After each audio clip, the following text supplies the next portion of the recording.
Input लिया था हमने यूजर से इनपुट लिया था और उसको हमने एक अरे में पुश किया था और हमने स्टेट को एम्प्टी करना सीखा था। स्टेट को हमने क्या सीखा था? एम्प्टी करना। स्टेट को हम एम्प्टी कैसे करते हैं।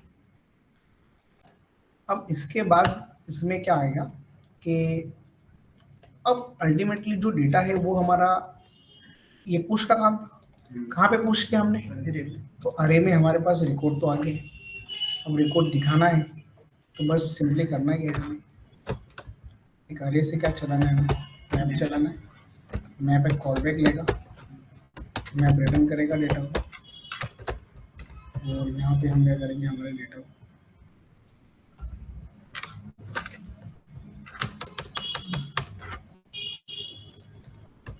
ठीक है।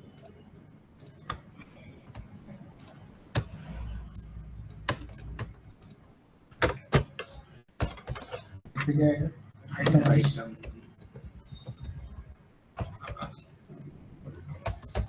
दूसरा पहला आइटम है और दूसरा क्या है? इंडेक्स।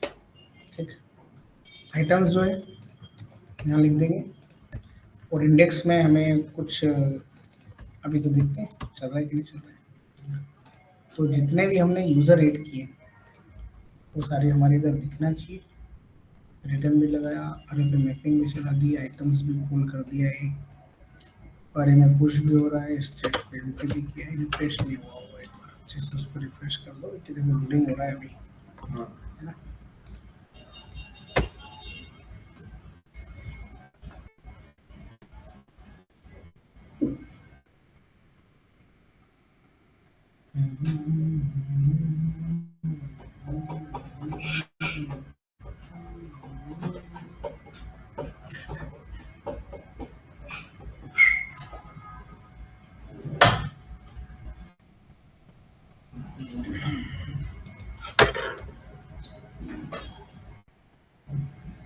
स्लो हो गया ना, अभी भी पहले अच्छा चलता था। नहीं वो फर्स्ट टाइम तो ऐसा ही रहता है, लोडिंग टाइम थोड़ा सा ज़्यादा हो गया।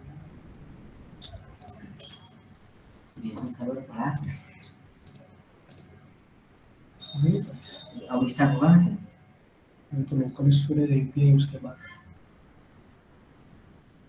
टाइम लगेगा।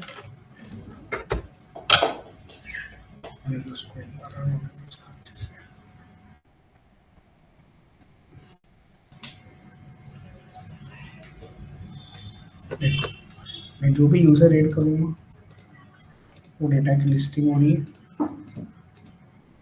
हमारा डेटा। तो हमने क्या किया कि जो डेटा हमने स्टोर किया था वो कहाँ पे पुश किया था हमने? अरे में। और उसी अरे, अब अरे क्या नॉर्मल वेरिएबल नहीं है, स्टेट है, क्योंकि ये यूज स्टेट की मदद से बना। और यूज स्टेट क्या है? हुक्स। और हुक्स क्या होता है? रिएक्ट की लाइफ साइकिल मेथड है ना। तो जब हम हमारे कंपोनेंट को फर्स्ट टाइम लोड करते हैं, देखो रिएक्ट की लाइफ साइकिल समझना थोड़ा सा ध्यान से। जब हमारा कंपोनेंट फर्स्ट टाइम रेंडर होता है तो सबसे पहले वो इनिशियलाइज होता है। सबसे पहले क्या होता है? इनिशियलाइज होता है। इनिशियलाइज होने के बाद जितनी भी हमारी स्टेट है वो सारी क्या होती है? माउंटिंग होती है। क्या होती है? माउंटिंग। मतलब फर्स्ट टाइम रेंडर करना उसको, है ना। फर्स्ट टाइम रेंडर होती है, फर्स्ट टाइम। माउंटिंग मतलब उसको जितनी भी हमारी ये लाइफ साइकिल मेथड्स है, यूज स्टेट, यूज हुक्स, इन सबको इनिशियलाइज करो। क्या कर दो उसको? इनिशियलाइज करो। ये माउंटिंग कहलाता है। क्या फर्स्ट टाइम रेंडर होता है तो क्या होता है? देखो ये जावास्क्रिप्ट भी तो इसमें चलता है। जावास्क्रिप्ट में क्या होता है? देखो जावास्क्रिप्ट में जैसे कि आपने ये वेरिएबल इक्वल टू 10 बनाया, है ना, है ना। उसके बाद आपने लेट एक्स इक्वल टू आपने 20 बना दिया, ठीक है। उसके बाद जो भी प्रोसेस है, तो जब हमारा फर्स्ट टाइम हमारा कोड एग्जीक्यूट होता है तो कॉल स्टैक में क्या होता है? कॉल स्टैक में सबसे पहले इनिशियलाइज होती चीज क्या होती है? इनिशियलाइज होती है। इनिशियलाइज होती है इनिशियलाइज क्या क्या होगी, ए नाम का वेरिएबल इनिशियलाइज होगा, है ना, विथ अनडिफाइंड के साथ। भले आपने अभी डिफाइन कर रखा है, बट अभी क्या है वो अनडिफाइंड। एक्स क्या है, क्या रहता है, एक्स क्या रहता है हमारा अनडिफाइंड रहता है ना। पर जैसे ही कॉल स्टैक से interpreter one by one line को इंटरप्रेट करता है, तो ये देखता है कि ए नाम का वेरिएबल तो है, बट उसको इनिशियलाइज कर दिया गया है। क्या कर दिया गया है, इनिशियलाइज। तो अनडिफाइंड को रिमूव करके कितना बना देगा, 10 बना देगा। अब एक चेक करते हैं कि एक्स नाम का वेरिएबल तो है हमारे पास, पर अभी क्या है वो अनडिफाइंड है। जब इंटरप्रेटर यहाँ पे आता है तो उस पर्टिकुलर वेरिएबल में उसकी वैल्यू क्या होती है, इनिशियलाइज हो जाती है। ये पहले इनिशियलाइज नहीं होती, इनिशियलाइज कब होती है, बाद में। फर्स्ट टाइम जितने भी मेंबर्स होते हैं, जितने भी हमारे वेरिएबल्स होते हैं, जो हमारे मेंबर्स होते हैं, वो मेंबर्स फर्स्ट टाइम में क्या होते हैं, कॉल स्टैक में इनिशियलाइज होते हैं। और कहाँ पे इनिशियलाइज होते हैं, जीसी। जीसी क्या होता है, ग्लोबल एग्जीक्यूशन कंटेक्स्ट होता है ना। इसके बाद एक लेक्चर लूंगा मैं भी, थोड़ा सा आगे पढ़ो उसको, टेक्निकली चीजें हैं, इसको समझना जरूरी होता है। और जैसे जावास्क्रिप्ट चल रहा है वैसे हमारा रिएक्ट चलता है। तो रिएक्ट में क्या होता है, सबसे पहले इनिशियलाइज होता है। इनिशियलाइज इसको नहीं करता है, इनिशियलाइज मतलब वो ये पूरे के पूरे कंपोनेंट को लोड करता है डोम पे फर्स्ट टाइम, है ना। उसके बाद हमारी जितनी भी माउंटिंग प्रोसेस होती है, जितनी भी हमारी लाइफ साइकिल मेथड्स होती है, जितनी हमने स्टेट बना रखी है, वो सारी स्टेट क्या होती है, फर्स्ट टाइम इनिशियलाइज होती है रेंडर करते समय, फर्स्ट टाइम रेंडर करते समय, ठीक है। उसके बाद थर्ड वन, ठीक है, माउंटिंग के बाद क्या होता है, माउंटिंग के बाद होता है हमारा डेटा होता है अपडेटिंग, ठीक है। अगर कभी भी हमारी एक भी स्टेट में अगर मैंने चेंज किया है, अगर हमने एक भी स्टेट में अगर मेरा चेंज हुआ है, चाहे ये चेंज हुई चाहे ये चेंज हुई, जैसे अपडेटेड, जैसे किसी भी स्टेट में अगर मेरा चेंजेस होता है तो वो अपडेटिंग फेस में आता है। इसमें आता है अपडेटिंग फेस में। और लास्ट में होता है अनमाउंटिंग होता है। क्या होता है, अनमाउंटिंग। अनमाउंटिंग मतलब क्या होता है, जब हम, हाँ, जब हम इस कंपोनेंट को यहाँ से क्लोज करके, जैसे मैं सेकंड विंडो पे जाता हूँ, जैसे कि मैं सेकंड विंडो पे गया, तो ये अनमाउंटिंग हो चुका है। ये क्या हो चुका है, अनमाउंटिंग हो चुका है। मतलब उस पर्टिकुलर स्टेट के जितने भी इनिशियलाइजेशन प्रोसेस थी उसको डिस्ट्रॉय कर दो। क्या कर दो, उसको डिस्ट्रॉय कर दो, है ना। समझ में आ गया, ठीक है। तो ये कुछ फेसेस होते हैं अपनी लाइफ साइकिल मेथड्स के, चार चीजों पे ध्यान दो। ये लाइफ साइकिल अगर कोई पूछता है, सबसे पहले इनिशियलाइज होता है, सेकंड क्या होती है, माउंटिंग। फर्स्ट टाइम माउंटिंग होगी, माउंटिंग कितनी बार होगी, फर्स्ट टाइम। दूसरा क्या होता है, अपडेटिंग फेज, एक बार चलेगा, एक बार अपडेटिंग फेज चलेगा। और उसके बाद कब कब चलेगा, जब जब हमारी स्टेट क्या होती, माउंटिंग होती, मतलब जब अपडेट होगी तभी ये अपडेटिंग फेज क्या करता है, काम करता है। और फोर्थ वन क्या होता है हमारा, अनमाउंटिंग। ये लाइफ साइकिल मेथड्स की प्रोसेस होती है, ठीक है। तो हमारे साथ क्या हो रहा है, हमारे साथ क्या हो रहा है कि देखो, हमने अल्टीमेटली जो भी डेटा था वो हमने कहाँ पे स्टोर किया, अरे में। अब अरे क्या, हमारी यूज स्टेट एक हमारा हुक से, है ना, ये स्टेट बोलते हैं, क्या बोलते हैं, तो ये स्टेट कब कब अपडेट होगी, ये स्टेट जब भी अपडेट होती है तो उसका अपडेशंस कहाँ मिलेगा, जहाँ आपने अपने अरे को यूज करके रखा है। तो आपने अरे को यूज कहाँ कर रखा है, यहाँ पे मैपिंग चला रखी। तो जब जब आपका अरे अपडेट होगा तब तब वो डेटा कहाँ दिखाएगा आपको, टेबल में शो करवा देगा। अगर आप यहाँ से डिलीट कर दोगे, तो अगर डिलीट करने के बाद अगर आपका अरे अपडेट होता है तो यहाँ पर भी क्या होगा, उसका इफेक्ट होगा। मतलब जब जब भी हमारा अरे नाम की स्टेट अपडेट होगी, उस अरे का यूज जहां पर भी किया है एक्रॉस पूरी एप्लीकेशंस में, किसी भी कंपोनेंट में, है ना, उस सभी जगह पर इसके अपडेशंस फेसेस हमको देखने को मिलेंगे, ठीक है। अब इसको अपडेट करना पड़ेगा क्योंकि डिलीट करना पड़ेगा। क्या करना रहेगा हमें, डिलीट। अब देखो इसमें एक छोटा सा वार्निंग आ रहा होगा, ठीक है, ये तो आपको पहले भी मैंने बता दिया था कि इसमें एक वार्निंग है। वार्निंग सबको समझ में आ रहा है, each child in a list should have a unique key values.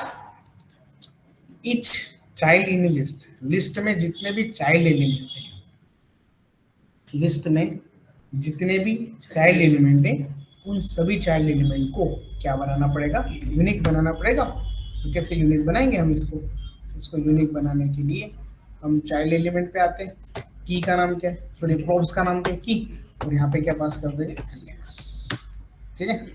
अब रिफ्रेश करो, अब कोई भी एरर नहीं आ रही है ना, समझ में आएगा, क्लियर है आपको, इतना सबको इतना क्लियर है, सबको इतना समझ में आया है, ठीक है, अब जो डेटा आ रहा है उसमें डिलीट और अपडेट के बटन बनाना है, और हम एक्शन में बटन नहीं बना के हम यहाँ पे एक नई लाइब्रेरी यूज करने वाले जो है रिएक्ट के आइकन्स। क्या है? रिएक्ट के हमें आइकन्स यूज करना है। क्या यूज करना है? हमें रिएक्ट के आइकन यूज करना है। तो हम रिएक्ट के आइकन्स कैसे यूज करेंगे, है ना, उसके लिए आप समझ लो पहले एक बार।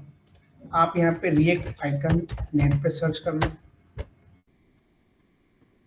रिएक्ट आइकन्स, इस पे क्लिक किया। क्लिक करने के बाद देखो, अब जनरली हम फ़ॉन्ट पे सब लगाते थे, इसमें सभी आइकन्स की लाइब्रेरी का कॉम्बिनेशन है। एंड डिजाइन आइकन मिलेगा, बूट स्टेप के आइकन्स मिलेंगे, बॉक्स के आइकन्स मिलेंगे, फ़ॉन्ट अवेसम 5 और 6 के आइकन्स मिलेंगे, है ना, और फ्लैट कलर आइकन्स मिलेंगे, ठीक है, यू आइकन्स मिलेंगे, है ना, मटेरियल के भी आइकन्स मिलेंगे, मटेरियल डिजाइन आइकन्स, सभी के आइकन्स लाइब्रेरी यहाँ पे आपके लिए अवेलेबल है। बस सिंपली आपको सर्च करना है।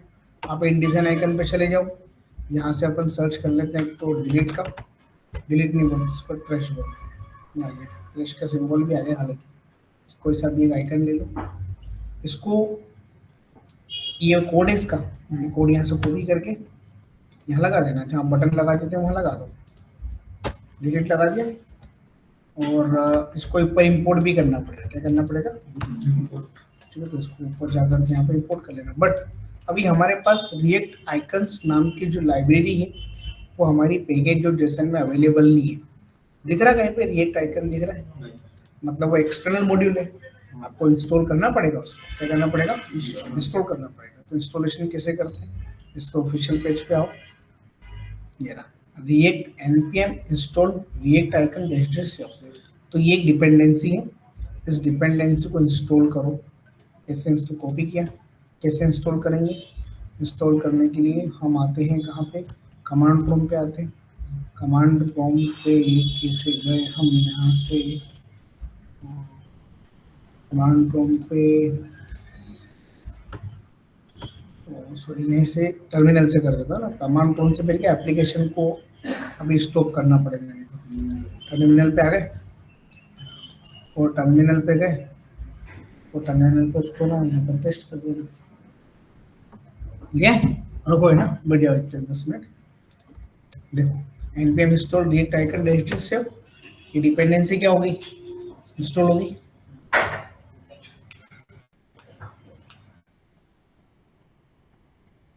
npm install react dash icon dash save।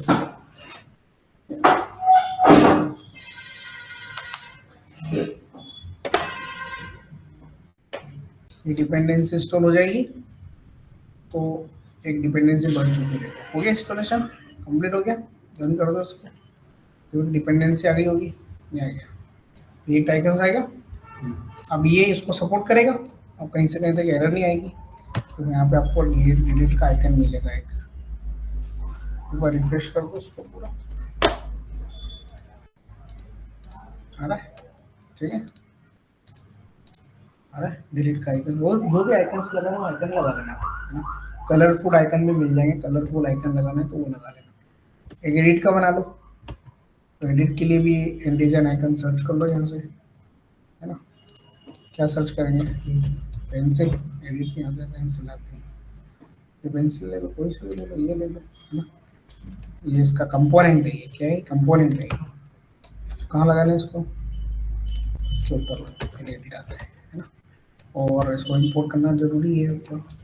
Copy किया, सबसे पहले तो पे करना, उसको इंपोर्ट कर दो। बस ये हमारा काम फटाफट एडिट आ जाएगा। अभी जो एरर आएगी कि वो रेंडर नहीं हुआ पेज अभी हमारा। एडिट आ रहा है, स्टाइलिंग देना है तो उसके ऊपर क्या लगा सकते हैं? स्टाइल। तो सबसे पहले अपन डिलीट पे काम कर रहे हैं। एंकर टैग तो है नहीं, ये तो क्या आइकन लगाए, कंपोनेंट लगा दी, तो क्या इस पे ऑन क्लिक काम करेगा? करना तो चाहिए। ऑन क्लिक पे फंक्शन बनाएंगे, और फंक्शन के साथ क्या ले जाना पड़ेगा? अब फंक्शन के साथ इंडेक्स ले जाना है, तो बाइंड करना पड़ेगा एरो फंक्शन से। फंक्शन का नाम क्या दिया हमने? Delete user. और यहाँ के डायरेक्ट फंक्शन का नाम नहीं देते। अगर फंक्शन के नाम के साथ इंडेक्स दोगे तो ये पर्टिकुलर पेज लोड होने से पहले क्या कॉल हो जाएगा, इंडेक्स कॉल हो जाएगा। इसलिए उसको बाइंड किसके थ्रू करते हैं अपन, एरो फंक्शन से, है ना। ठीक है, पुराना रिवाइज करो अगर तुमको अभी भी समझ में नहीं आ रहे तो। अब डिलीट यूजर पे चलिए ऊपर, डिलीट यूजर नाम का एक फंक्शन बना लो।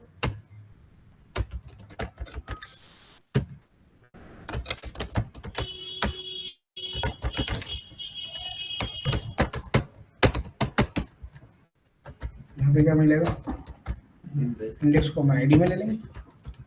तो डिलीट किससे करना है, अब यार डाटा का स्टोर हो रहा है, अरे लोकल स्टोरेज भी होता तो वहां से भी डायरेक्ट डिलीट क्यों नहीं कर सकते आप, लाना कहाँ पड़ेगा, अरे भाई। तो ARR डॉट फिल्टर जावास्क्रिप्ट में डिलीट किया था हमने, याद है ना, कि अरे के जितने भी रिकॉर्ड्स है वो सारे आइटम्स में आएंगे और क्या आएगा उसका इंडेक्स। इट इंडेक्स को इसकी आईडी से मैच करवाओ। तो फिल्टर को बोलो कि वो रिटर्न करना जो आईडी नॉट इक्वल होना चाहिए किसके, इंडेक्स। जो आईडी इंडेक्स के बराबर नहीं हो उसी को रिटर्न करो।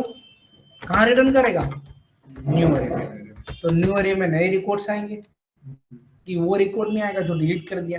अब न्यू अरे पे तो हमारा काम हो नहीं रहा है, क्योंकि मैपिंग किस पे चला रहे हो, ARR पे। तो न्यू अरे को वापस कहाँ पे रिप्लेस कर दो, ARR। तो ARR के अंदर जो सेट ARR फंक्शन है, मतलब हमारा जो न्यू अरे, अगर इस अरे में कुछ चेंजेस हुए तो यहाँ पर भी क्या होंगे, अपने चेंजेस देखने को मिलेगा। ये करो, जिससे मैं एक बार तो रिफ्रेश कर देता हूँ, मैं कुछ रिकॉर्ड्स यहाँ पे ऐड भी कर देता हूँ। ऐड में यूजर है, टेस्ट है, हेलो है, बस। अब जैसे मैं डिलीट करूँ, देखो डिलीट हो गया। यहाँ से भी हो रहा है, मतलब स्टेट है ना, स्टेट अगर एक बार अपडेट होती है तो यहाँ पर भी अगर डाटा हो, समझ में आ रहा है ना। अब देखो इस पे कर्सर ले जा रहे हैं तो पॉइंटर नहीं आ रहा है, ऐसा पॉइंटर आना चाहिए ना, ऐसा कैसा पॉइंटर आना चाहिए, पॉइंटर का ये ऐसा ऐसा कर्सर पॉइंटर आना चाहिए। तो इसमें CSS लगा देते हैं अंदर ही, इसके अंदर CSS भी लगा सकते हैं, पर internal CSS style cursor pointer.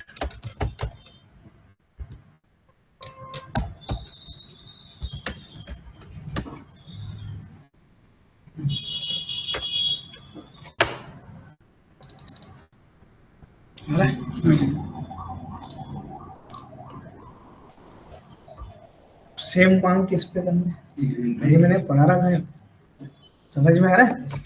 देखो मैंने मॉर्निंग वाली क्लास को भी ये असाइनमेंट दिया है, क्या करना है, एडिट करना है।